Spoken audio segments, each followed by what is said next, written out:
ወንድሜ እንግዲህ ቤቴ እንደምታየው ነው። ቀድሞ እንደዚህ አልነበረም። አሁን ብዙ ቦታ ላይ እንደዚህ የተበላሽ አስቸግሩኛል እና አሁን ይሄ እንዴት ነው ወደ ነበረበት እንዴት ነው የሚመለሰው? ይሄ እንደዚህ ሊሆን የቻለበት ምክንያት መጀመሪያ በጥሩ ባለሙያ ያለመሰራት ችግር ነው። መጀመሪያ በጥሩ ባለሙያ ቢሰራ ይሄ እንደዚህ ሊሆን አይችልም ማለት ነው።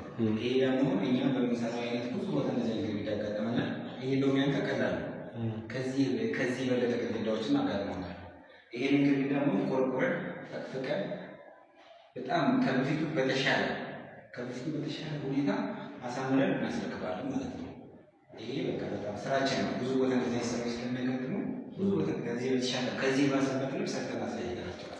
ስለዚህ እንደዚህ ደግሞ በየቤታችሁ እንደዚህ የተበላሸ ግድግዳ ካለና መፍትሄ ካጣችሁበት ስልካችሁን እናስቀምጥላችኋለን። በዚህ ስልክ መደወል ትችላላችሁ ማለት ነው። ስልካችንን እናስቀምጥላችኋለን።